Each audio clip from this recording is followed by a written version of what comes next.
unsolicited testimonials.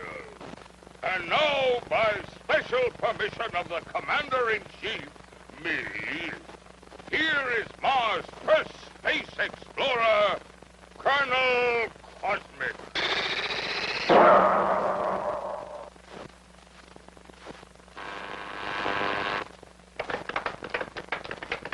I can't tell you how happy I am to see your smiling faces once more. First, let me say that this trip was made possible only by our dauntless chief, Og the Magnificent, introducer of Og Power, which runs most of our industry, and inventor of Og Speed, which doubles the original Og Power.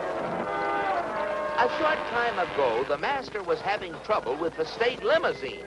He had, of course, developed the explosive charge. But it was inclined to get a little out of hand, just slightly. And, of course, there was always the problem of friction. Parts rubbing together, heating up, and causing all sorts of trouble.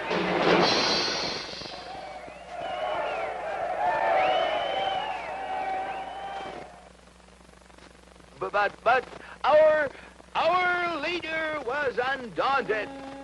He immediately ordered our first expedition into space to bring back the secret of how other planets got their state limousines to run smoothly. The target was picked with painstaking scientific accuracy. Destination, Earth. You all know with what eagerness I volunteered for the mission, and with what confidence I took off.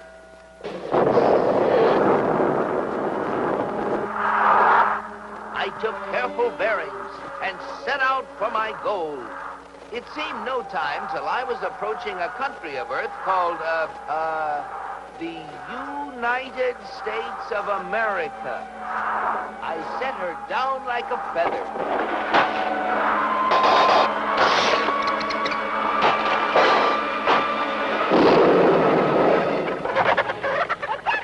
What's all the racket? Naturally, I protected government property by making the saucer invisible. They're after the chickens, Ma! And though the natives showed great interest in me, I decided to make myself invisible, too. Seeing moving lights in the distance, I headed for them. What phenomenal luck! I had landed close to what seemed to be an endless procession of state limousines. They moved quickly, and yet with fantastic smoothness. I just had to get a closer look at one of those Earthmobiles.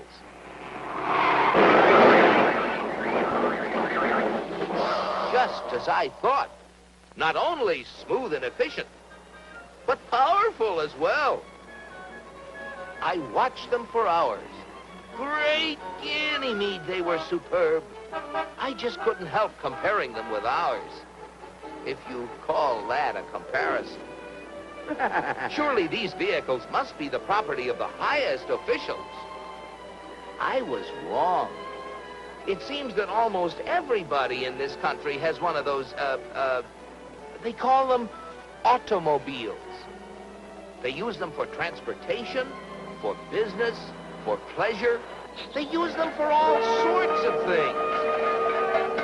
I found that these vehicles gather at places called service stations, where they are fed, lubricated, that's how they beat friction, and given the finest care. The source of their nourishment was something called petroleum. A power source like that must be a highly prized state secret. I had to find out about it. Perhaps the secret lay within this government archives building. It was heavily guarded, but casting discretion to the winds, I walked boldly inside. Their code was remarkably easy to break. They merely substituted the word oil for petroleum. And I soon got hold of a veritable mine of classified information. I began to assimilate the material. I soon found out that though petroleum products are easily found anywhere, petroleum itself is a very elusive substance. Experts have to search for it constantly in all the most likely and unlikely places with all kinds of scientific devices. When they figure they found a good spot, they drill a hole in the ground called an oil well, for almost all oil lies far beneath the surface of the earth. These wells go down thousands of feet and cost a lot of money to drill. But that's no guarantee that they're going to find oil. Matter of fact, in exploratory drilling, only 1 well in 9 finds any oil at all. Only 1 in 44 recovers enough oil to pay for itself. And only 1 in almost 1,000 makes a major discovery. Pretty big odds. Yet America's proved reserves, the oil supplies still underground, have kept increasing steadily. I couldn't imagine how this ever-increasing supply of oil was achieved until I found out that there's not just 1, but thousands of oil companies, all competing with each other to discover and develop new sources of oil. For believe it or not, in the USA, anyone who is willing to risk it can drill for oil. But oil discovery is only part of the story. Once they get oil out of the ground, it has to be moved through pipelines, on ships, or in tank cars to fantastic processing plants called refineries. Crude oil goes in, and great Jupiter, the things that come out. Gasoline, for example, the most efficient mobile power source on Earth. That was the stuff that powered all those cars and trucks. And asphalt, which makes smooth, durable roads. It seems that oil not only runs cars, it even gives them something to run on. Another oil product is the diesel fuel, which runs giant trains across the nation.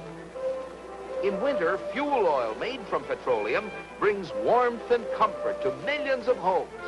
And still other fuels help defend America's shores and skies. From refineries also come the lubricating oils and greases that keep the wheels turning in America. But that still isn't all.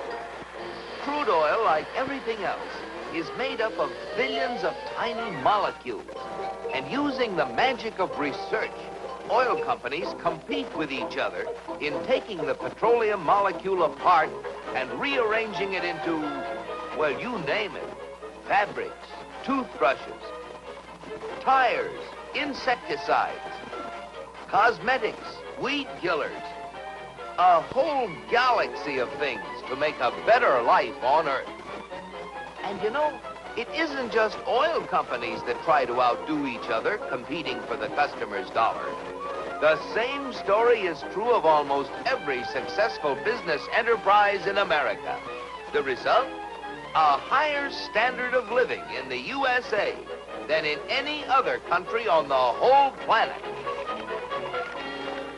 At last, the secret was mine. And now, to get proof of my discovery, smuggled past the border guards. In spite of my infinite precautions, one of them became suspicious and gave the alarm. Come back for the eggs, did you? Yeah.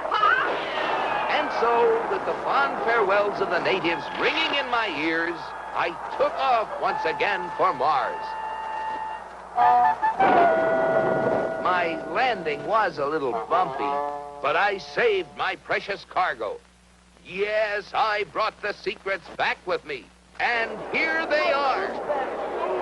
The big secret is, of course, oil, which has brought a better life to all the people in the USA. But the key to making oil work for everybody is competition. Fellow Martians, I thank you. Very interesting, Colonel. Oil, huh? Sounds splendid. But that, what was it? Competition. Not our kind of thing at all. Why, competition is downright unmartial. We'll have oil for everybody. boy, oil.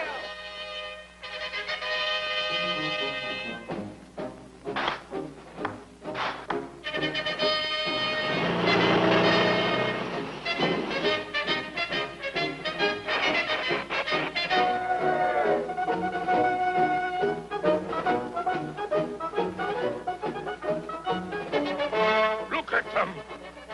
You know what this means, Cosmic? You bet I do, Og. It means that you're through. So why don't you get lost? Yes, the real secret is not only a great source of energy, but also the freedom to make it work for everybody. And if you have both of these things, any goal is possible. It's Destination Unlimited.